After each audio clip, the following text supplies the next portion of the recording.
जेव्हा एखादी व्यक्ती स्वामी महाराजांच्या स्वामी माऊलींच्या सहवासात भक्तीत सामील होते तेव्हा स्वामी सर्वात प्रथम त्या व्यक्तीला शांत राहण्यास सांगायचे। कुठल्याही समस्येवर कोणत्याही अडचणीत शांत राहणे हाच त्या समस्येचा उपाय आहे असं स्वामी आई नेहमी म्हणायचे। आजच्या जगात सगळीकडे धावपळ गोंगाट आहे, त्यामुळे मनात तणाव निर्माण होणे हे स्वाभाविक आहे। अशा परिस्थितीत जर तुम्ही दररोज काही वेळ शांत राहण्याचा प्रयत्न केला, सराव केला, तर ते तुमचा ताण तणाव निर्माण करणाऱ्या हार्मोन्सची पातळी नक्कीच कमी करते। यामुळे तुमचे मन हे शांत होते, रागावर नियंत्रण राहते। आजच्या या व्हिडिओमध्ये आपण जाणून घेणार आहोत की कोणत्या प्रसंगी आपण शांत राहावे आणि कोणत्या प्रसंगी बोलावे, त्याचबरोबर शांत राहून आपल्यात कोणता बदल होऊ शकतो हे आपण ह्या व्हिडिओच्या माध्यमातून पाहणार आहोत। तत्पूर्वी जर आपण चॅनलवरती नवीन असाल तर लगेच व्हिडिओला लाईक करून ह्या भक्तिमय चॅनलला सबस्क्राईब करा। होय स्वामी आई असे टाईप करा। संध्याकाळची वेळ होती। गुरु आपल्या सर्व शिष्यांना बोलवतात आणि म्हणतात की उद्या सकाळी सर्वांनी नदीत स्नान करून ताबडतोब आमच्या झोपडीसमोर हजर राहावे। प्रत्येक शिष्याला हा प्रश्न पडतो की आपण काही चूक केली आहे का, पण थोडा वेळ विचार करून गुरु काहीतरी चांगले सांगणार असतील असा विचार करून प्रत्येक जण रात्री झोपी जातो आणि सकाळी उठल्यानंतर नदीत स्नान करून सर्वजण गुरुजींकडे परत येतात। तेव्हा गुरु शिष्यांना म्हणतात, आज मी तुम्हाला मौन राहण्याचे फायदे सांगणार आहे। तेव्हा गुरु म्हणतात, 10 प्रसंग जेथे मौन राहणे, शांत राहणे फायदेशीर, बोलणे हे हानिकारक आहे, त्या गोष्टी तुम्ही लक्ष देऊन ऐका। गुरु म्हणतात की या 10 प्रसंगी तुम्ही शांत झालात म्हणजे शांत राहिलात तर तुम्हाला जे हवे आहे ते तुम्हाला नक्कीच मिळेल। तुमच्या आयुष्यात एक चमत्कारिक बदल घडेल। जास्त बोलणे किंवा गप्प बसणे ही चांगली गोष्ट नाही। अति पाऊस किंवा अति सूर्यप्रकाश दोन्ही समस्या निर्माण करतात, तसेच विनाकारण बोलल्यानेही खूप नुकसान आपले होत असते। गुरु म्हणतात की पहिला प्रसंग जिथे माणसाने मौन बाळगावे आणि तथ्यांशिवाय बोलू नये। जर तुमच्या बोलण्यात काही तथ्य नसेल तर गप्प राहिलेलेच बरे। शांत बसल्याने मेंदूमध्ये नवीन पेशी तयार होतात, यामुळे ज्ञान वाढते। बोलणे तेव्हाच योग्य असते जेव्हा तुम्हाला एखाद्या गोष्टीची पूर्ण माहिती असते। तुम्ही काहीही तथ्य नसताना किंवा कोणतेही कारण नसताना बोलतात तर तिथे तुमची खिल्ली उडवली जाऊ शकते। तुमच्याकडे पुरेशी माहिती नसते तर अशा ठिकाणी बोलल्याने तुमची चेष्टा तर होईलच, पण लोकांचा तुमच्यावरील विश्वास सुद्धा उडेल। म्हणून अशा ठिकाणी शांत राहा जिथे तुम्हाला काय बोलावे आणि काय नाही हे कळत नाही। बऱ्याच वेळा असे काही लोक असतात जे प्रत्येक ठिकाणी विनाकारण बोलू लागतात।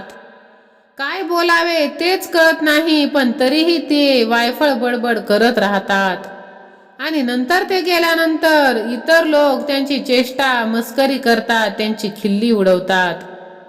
तुम्हाला त्याबद्दल चांगले ज्ञान असल्याशिवाय, एखाद्या गोष्टीची माहिती चांगली असल्याशिवाय त्या गोष्टीविषयी तुम्ही बोलू नये। त्यामुळे तिथे गप्प राहणेच शहाणपणाचे आहे।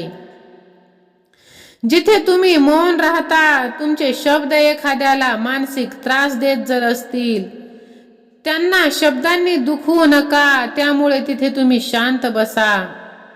दुर्बल व्यक्तींबद्दल काहीही बोलून तुम्ही महान होऊ शकत नाही। कमकुवत व्यक्तीला साथ देण्यात तुम्ही महान व्हाल।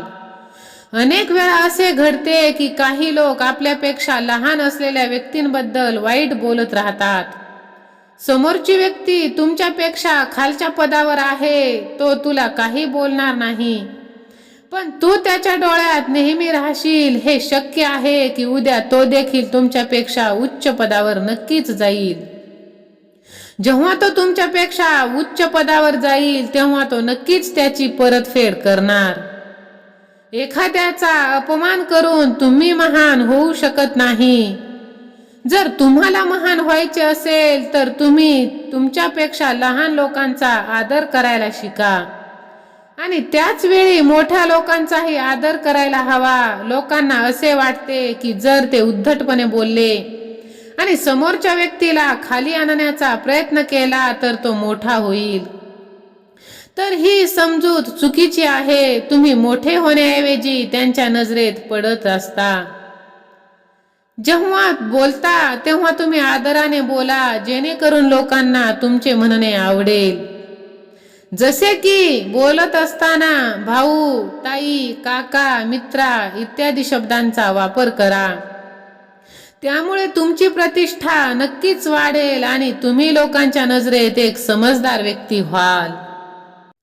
जेव्हा तुमच्यावर तुमच्या जवळची खास व्यक्ती तुमच्यावर रागवत असते, तुमचा अपमान करत असते, तेव्हा तुम्ही गप्प राहावे, जेणेकरून समोरच्या व्यक्तीचा फुगा पूर्णपणे फुटावा. जर तुम्ही बरोबर असाल तर त्याची अजिबात माफी मागू नका आणि गप्प राहा आणि योग्य वेळेची वाट पहा. तो स्वतः तुमची माफी मागतो जेव्हा त्याला त्याची चूक कळेल. जर तुमचा एखादा नातेवाईक तुमच्यावर रागवला असेल आणि त्यावेळी तुम्ही शांत असाल तर ते आदराचे लक्षण आहे. यावेळी कोणीही लहान किंवा मोठा नसतो. जर तुम्हाला राग येत असेल तर तुम्ही कोणाचाही अनादर न करता तेथून निघून जाऊ शकता किंवा त्या ठिकाणी तुम्ही गप्प राहा. राग व्यक्त केल्याने नेहमी तुमचे नाते बिघडत असते. नेहमी रागवल्याने राग करणाऱ्या व्यक्तीचे नुकसानच होत असते. एकदा एक साप जंगलातून पळून एका राजाच्या घरी पोहोचतो. लोक त्याला पकडण्यासाठी खूप प्रयत्न करतात. तेव्हा तो साप खूप संतापतो आणि स्वतः घरात पडलेल्या एका तलवारीला गुंडाळण्यास सुरुवात करतो.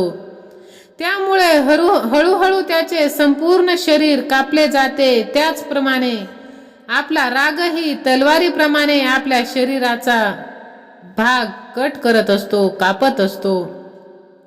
रागाचे शेवट ध्यानाने होते. जर तुम्ही दररोज ध्यानाला बसलात तर तुमचा राग तुमच्या नियंत्रणात राहील.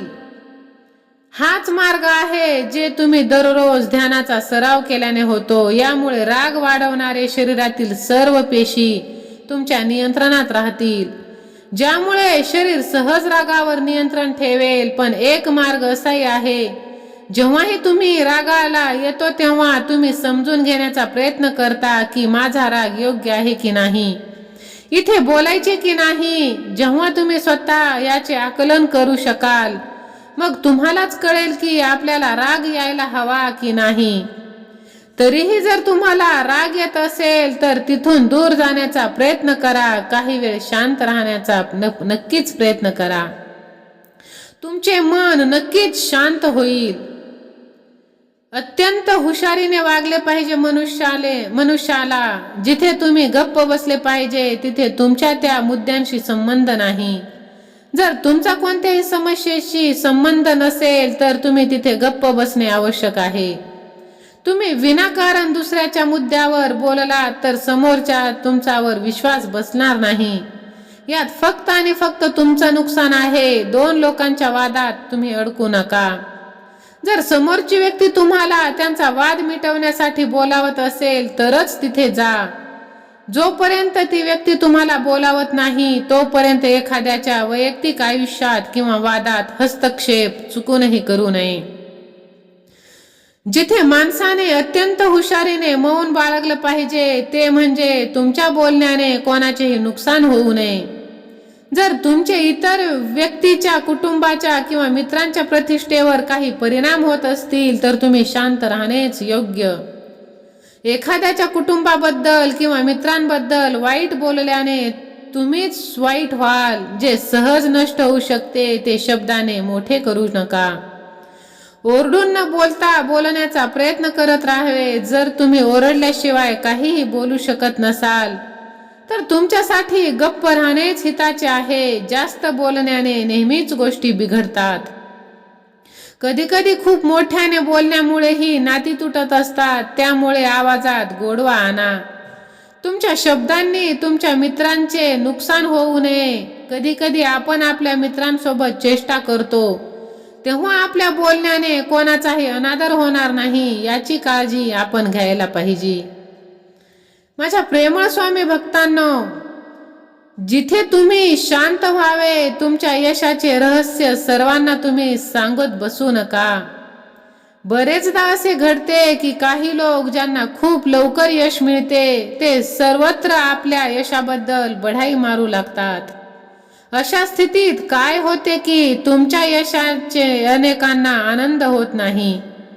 जर तुम्ही तुमच्या यशाबद्दल जबरदस्तीने लोकांसमोर बढाई मारत असाल तर लोकांची नकारात्मक ऊर्जा तुमच्यावर परिणाम करू शकते.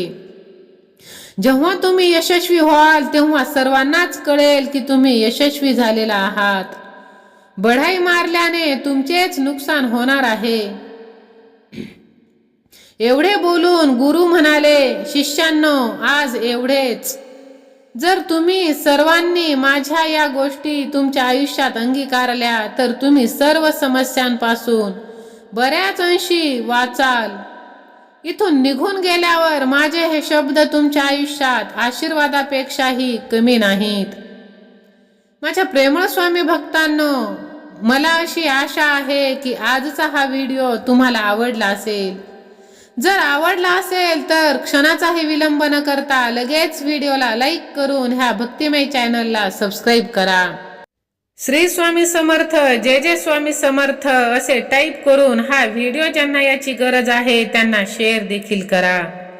श्री स्वामी समर्थ.